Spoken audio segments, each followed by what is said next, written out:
At eto na naman mga katambay, no? For today's video, for today's tutorial na naman. Meron kasing nagtanong mga katambay, si Boss Edri Villanueva Shoko. Idol, paano kapag walang magkatulad sa front and under? Saan kami tataya? Okay boss, ganito. Pagawa natin ng video yan. Kunyari bossing ito. Kunyari, paano bang magiging dice niya? Ganito. O yan, magiging ganito ang dice niya, bossing ha. Ganito. Nagawa ko na to ng video pero gagawin ko ulit para sa'yo. And syempre sa mga gusto dyan ng video, may katanungan, pwede nyo i-comment. Pink, blue, green, white, yellow, red. Walang magkaparehos mga katambay ha. Walang magkatulad. Ganito. Ilalagay natin yan. At syempre mga katambay, double check pa natin ha. Walang magkatulad. Alright. Pagka ganyan mga katambay, naging sitwasyon nyo kapag naglalaro kayo ng actual color game, ha, kukuha lang kayo mga katambay ng magiging guide nyo sa right side, which is mga katambay ito ang kulay pula. And syempre mga katambay, gaganang teknik na natin gagawin kapag tayo mismo ang hihila. And syempre, lagi natin tatandaan mga katambay na huwag masyadong malakas at huwag din masyadong mahina. Yung saktong katamtaman lang. And syempre sa una baka hindi siya tatama. Sa pangalawa is makukuha mo na yung saktong-saktong paghila. Alright mga katambay, syempre lagi mong babantayan ang pag-ikot ng bola. Alright. Eto, lagi tayong mag-request sa bangka na tayo ang hila. Alright mga katambay, susubukan natin. Ang magiging guide natin na ang kulay pula. Alright, let's go. At ayun. At dito nga mga katambay, muntikang pang mag-double red. Kung talaga na timing mo ng mas maganda pa is maaaring mag-double red mga katambay. At mataas talaga ang tansya na magiging double red siya. Pasensya na sa manok. At ayun. Sa katamtamang hila mga katambay, napapansin nyo ba?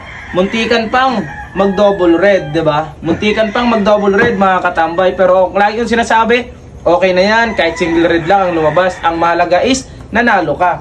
And syempre, mga katambay, sa pagsusugal ay walang kasiguraduhan. Kaya dapat huwag iwawaldas ang ating pangbigas-bigas. And syempre, bet responsible and gamble responsible. And bawal ito sa mga kabataan. That's it for today's tutorial. At eto na naman mga katambay, no? For today's video, for today's tutorial na naman. Meron kasing nagtanong mga katambay, si Boss Edri Villanueva Shoko. Idol, paano kapag walang magkatulad sa front and under? Saan kami tataya? Okay boss, ganito. Pagawa natin ng video yan. Kunyari bossing ito. Kunyari, paano bang magiging dice niya? Ganito.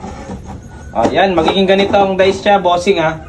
Ganito. Nagawa ko na to ng video pero gagawin ko ulit para sa'yo. And syempre sa mga gusto dyan ng video, may katanungan, pwede nyo i-comment. Pink, blue, green, white, yellow, red. Walang magkaparehos mga katambay ha. Walang magkatulad. Ganito. Ilalagay natin yan. At syempre mga katambay, double check pa natin ha. Walang magkatulad. Alright.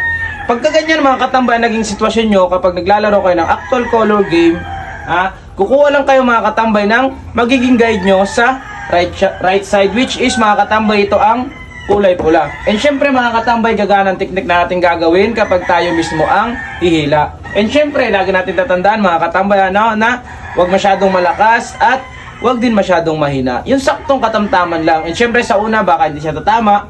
Sa pangalawa is makukuha mo na yung saktong-saktong paghila. Alright mga katambay, syempre lagi mong babantayan ang pag-ikot ng bola. Alright. Eto, lagi tayong mag-request sa bangka na tayo ang hila. Alright mga katambay, susubukan natin. Ang magiging guide natin na ang kulay pula. Alright, let's go. At ayun.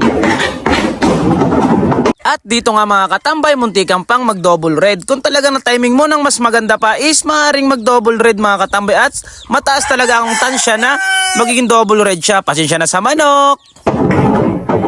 At ayun.